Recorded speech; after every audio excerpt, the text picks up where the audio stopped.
Welcome back to the Crochet Chronicles with my friends over at yarnspirations.com. I'm your host Mikey. Today is the twist and weave crochet blanket. This is an easy level project using an 8mm size L crochet hook. We actually have only one row to do, and then each time you just keep on just doing the same row over and over and over. And the only difference that you see is that there's a striping pattern within the blanket itself. So what we have here is that when we go to start with this pattern, we have the instructions, but the actual physical to do the rows are literally right here. So proceed the first row, and then we continue to do that over and over. So this is considered the moss stitch, also known as the granite stitch as well. So let's just take a quick look at this, and I can tell you how to change the size. So when we go to look at this, you're going to notice that we're going to chain a total of 126 using this particular yarn. But if you love this concept so much, you can just change the chain count in order to match, and the hook size in order to match the yarn. So if you don't want to use a chunky weight yarn, you can just do the same concept but just change the count. So the count is in multiples of 2 plus 2. So you go 2 2 2 2, and when you're satisfied with the width of your chain, just add 2 more, and then you will have the balance so that you'll be able to do this. Now sometimes the moss stitches actually has a repeat of 2 rows. This is only 1, and I prefer the moss stitch actually done like this so that I don't have to really think about what row I'm on, because each row is the same. So what we're doing here is that you're gonna carry the colors loosely up on the side when they're not in use, so you don't actually have to cut your yarn when you're going to do that. So that's something that you can decide to do for yourself. So it says with A, work 14 rows first, with B 2 rows, with A 2 rows, and you keep repeating this. So it says repeat from the asterisk 3 more times. So here's the asterisk, and then you keep repeating that 3 more times, and then break A. And then with B you just do these particular colors. So you just have to follow this, and just what I would do, just don't look at this in panic. Just kind of get your pencil or pen out and just check it off as you go, and that's just something that you can do. So I'm gonna show you how to carry up the yarn today, and what we have here is that when we go to flip it, we're going to be able to just have it up there. So do you see that this big strip right here? That's why we're gonna break the yarn. So we're not gonna drag the yarn of the gray all the way up. So we only just drag the colors up on the side when it's actually just a minimal amount versus a huge swath like that. So just keep that in mind, and you can also trace the outside of this with a border, which I'll show you that too. It's not in the pattern, but I'll show you that anyway, and that will also help to hide in those colors that you'll be carrying. So without further ado, let's grab an 8mm size L crochet hook and let's begin. Oh, let me tell you about the yarn too. For demonstration purposes, I'm using the Bernat Softee Chunky Twist. That's what it's calling for. I actually have a partial ball, so I'm gonna use that here on camera. And the other one is the Bernat Softee Chunky, so the solid color. So what it's doing is it's bouncing between the two colors so that you have a little bit of this and a little bit of that, and it makes magic. Let's begin. As we begin our project, I like to use the back hump of a chain, but in the moss stitch it creates a space like this, so you have to be conscious of it. So in this tutorial I'm going to demonstrate it that way, but I want to give you a second option. So when you go to do your chain, how to avoid that is that you end up just like, let's say 1 2 1 2 1 2 1 2. So this would be how you would like expand it. So just in sets of 2. So I'm gonna go 4th chain from the hook. So I'm gonna count back. So 1 2 3 and then 4. And when I go into that chain, I want to do it so 2 strands are on top. Usually I turn to the back of the post or the back of the chain, and I just grab the 1, and it's that one that is creating the space. That happens when the yarn is thick like this. So in Bernat blanket it's typical. So if you put the 2 strands on top and then single crochet, that'll keep that more closed. So chain 1 and then coming to the next one, always keeping the 2 on the top.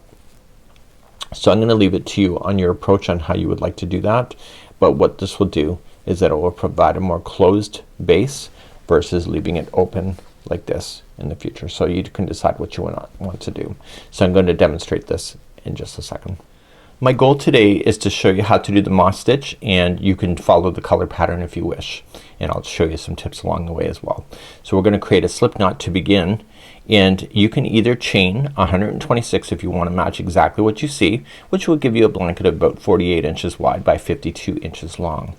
If you would like to customize, which I'm just gonna show you a small swatch, you chain in sets of 2. So 1 and 2 and 1 and 2 and 1 and 2 and 1 and 2, and you keep doing that until you're satisfied with the width. And when you're happy with the width, I've been counting 1 and 2 in my head as I've been doing it. And when you're happy with the width, add 2 more, so 1 and 2, and then you will have the balance so that you can begin to do the first row, which is the setup row. So let's do the setup row. We only have to do it once, and what we're going to do is that we're going to go 4th chain from the hook. So you count it back, so 1 2 3 4, and get the back hump of the chain, and you want to single crochet. So what we just created here is the space work. So there's technically 3 chains there, so there's actually a stitch right in this chain space in the future. So just keep that in mind. We'll talk about that later. So you're just going to just chain 1, and then you're going to skip the next chain and go to the second over and single crochet, and you're going to do that all the way across. So chain 1, skip the next one, and single crochet in the next, and let's do that all the way across. So put me on hold now, and I'll meet you at the end of the row in just a moment. And for those that want to continue along and watch, I'm going to be there in just a few seconds from now. And if your stitch counts are right, the very last chain after you skip the next one will be the final, and that's where you're going to end that row.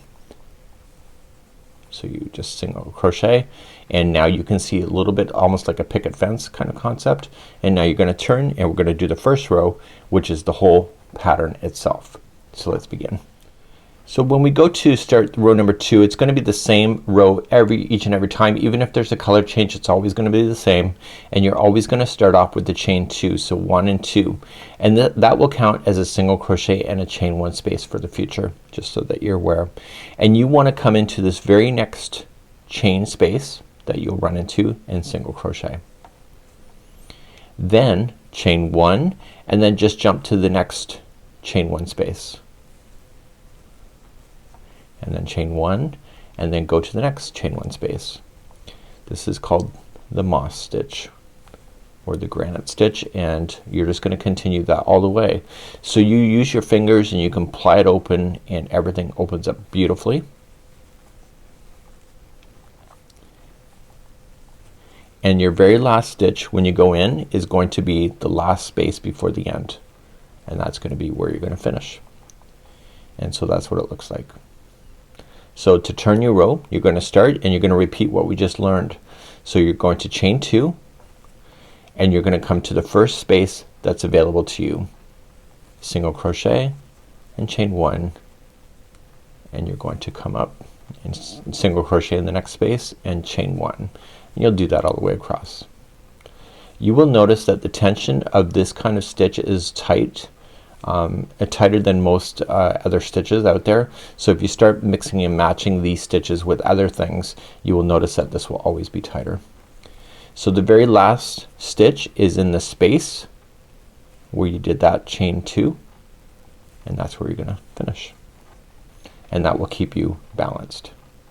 So I'll show you one more row and then we'll talk about colors. So just chain up 2, and then come into the next space, which is the first one out, and then single crochet, chain 1, and you'll continue to do that all the way across. So just use your fingertips to feel the openings, and you'll do that. So I'm gonna show you how to change color, and we're gonna carry colors. So it says to carry colors at times. I'll show you how that's done, and we'll just do that in a second. And we're gonna come to the very last space that's right here, and you're gonna come in and you're gonna pull like this, and you're gonna hold. So leave the 2 on there, and let's grab our other color, and we're going to carry this color up into the future. Now when I start the next color, usually I create a slip knot when I go to do it. I don't want to do it this time, but leave a long strand so that you can fasten that in with the tapestry needle, which I will demonstrate in a while. So you're just gonna pull that through. So you're gonna finish that stitch with the new color so it's ready to go, and just let that other color just sit to the side. I pull it towards me onto my lap so that it's out of my way, and then we begin a new row. And what you want to do is chain 2, just like what you already know. You come into the first space, which you already know, and then chain 1, and then jump to the next space, and you're gonna do this all the way across. So if you're carrying colors, the colors can only be carried on the one side, so that means that the row counts when it's asking you to carry are an equal number. So it has to be the number 2 or 4, or it could be 6, whatever it's suggesting is there. So you just cannot start carrying it on this side because there's nothing to carry to. So you come into the last space, turn, and to return back chain 2, come to the first space, single.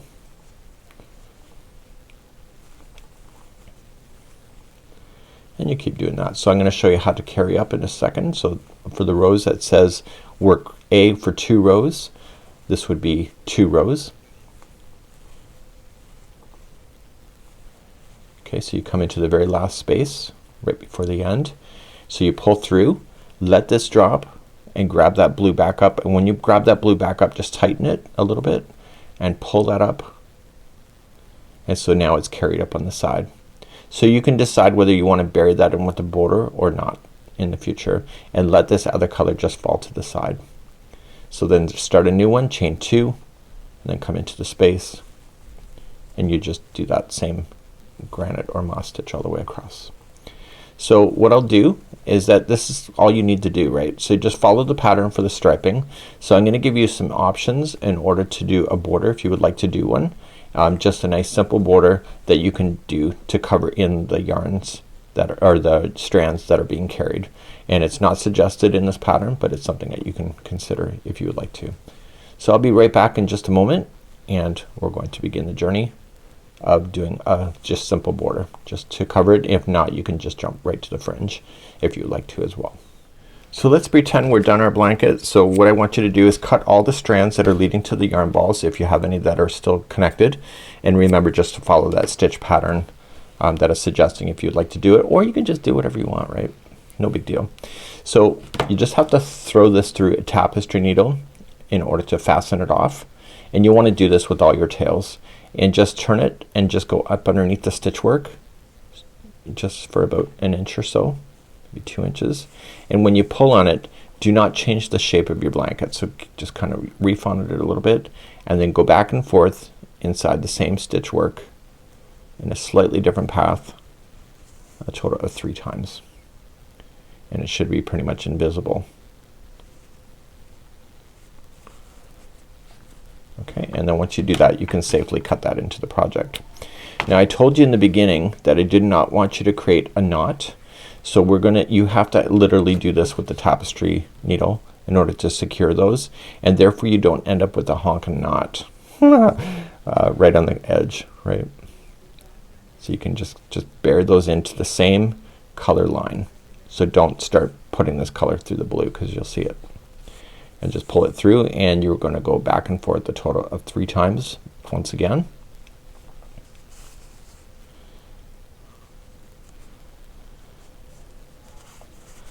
So once that's in, you can do that. So you want to do that with all your tails, and so I'll leave that with you, and I'll be right back in just a moment so I have a nice clear palette to work with. So I just want to do that, and you want to get rid of the starting tail as well in order to do that as well. So let's pretend you want to do a border to it. Again, optional. So just put your yarn on there. So in the corners, just put in 3 single crochets. So just attach it first and chain 1 and put 3 single crochets into a corner. That'll allow it to turn.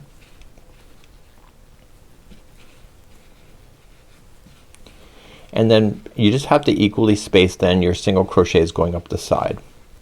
Now when the yarn colors are carrying, like they are in just a second from now, right here, see that blue is carrying? What you want to do is you want to still go into the stitch work, but make sure that blue line is still above it so that it gets stuck underneath the stitches so it's not so obvious. Right, so it's more hidden than anything. You can probably do a better job than that. And then just in the corners again, just 3 single crochets. So that's something you can do for yourself if you want to. And what I would think about doing on the tops and the bottoms, just maintain, so come into the space and then to the top of the crochet for the next, and then to the space to the next, and etc. So just fill in those spaces and then just use the single crochets in between so you have a more solid border. So you can do that all the way around if you want to, and then I'm gonna show you how to do the fringe in just a moment for now. So when you come all the way around, you just want to slip stitch it to the first single crochet that you started with, and then again using your tapestry needle just go back and forth behind the stitch work in order to do that. So I don't need to show you that again. And so just go in, turn it to the back side, and just go back and forth on the one side. If you go into the back hump, you will get this spacing. So if you don't want that, then what you can do is that you can go into a regular stitch work. So that's up to you on how you would like to approach it. To me it's not a deal breaker, but to you it could be. So if you would like it more solid, then you have to change your approach on the beginning chain. So what I'm gonna do is demonstrate how to do the fringe next. So let's demonstrate on how to do the fringe. So what I would do is put a tape measure down on the table, and what we're looking for is about 12 inches. And you're going to use the solid color or whatever color you decide to do, and then you're just gonna say boom, 12 inches. Pinch and then pull and then boom. So I'm stopping where the strand runs out here, and then I pinch and then I boom. There is my 3 strands of 12 inches long. So you'll notice that it will kind of expand and contract a little bit. So what you can just do is that's 3 strands right there all done at the same time. So instead of laying it out and then cutting, you can just lay it out 12, pinch, boom, and boom. Okay, so that's how you could create that. Now when you go to attach the fringe, you have to favor the good side of the project. So you have to determine what is the good side. Don't worry about cutting those loops that you have. So just keep it equal, and then you can get this rid of. So you just have to equally space them along the tops or the bottoms.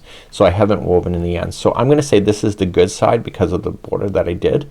So what I want to do is just start at the top, and the good side's facing up. And what I want to do is bring the hook from the back of it so that it pops out to the good side. This matters, and I'll show you why in a second. Now grab this yarn and fold it in half and put it onto the hook and pull through. And you're gonna pull through enough that you can get your fingers through here so that you can split it. And you're gonna put this through. Do you see this cross beam here? It will go across and it will appear on the front side of the work. So if you go in and you have loose ones, so just pull on this and everything should kind of come in back and balance. There you go, got it. And so what's gonna happen is that that cross knot is gonna be on the front side. So in the back it looks like this. So you just gotta be conscientious of that. I ran a stitch along once and I put it on the back side by accident, so I had to refilm. So just coming up from the underside, and I just skipped one. You can skip as many as you want to, and pull through just enough to get my fingers in, and then pull. And then what I would do is just kind of damp block this and get them a little damp, and just lay it down and just fold it out like this. Okay, and then what you're going to do is that you're going to take your scissors, and right where you think it's going to be long enough, you will trim. And this will automatically cut out those loops all at the same time. So you'll do the whole way across exactly the way I'm showing, what I just showed you, and then you're gonna run your scissors up the whole side, and therefore all of your fringe then should be the same length. So this would be how you do the fringe. So this is the Twist and Weave Crochet Blanket by yarnspirations.com. Hopefully you enjoy, and you're gonna have some fun colors options with this, and your approach can be unique just like you. Have a good one. We hope to see you again real soon. Bye bye.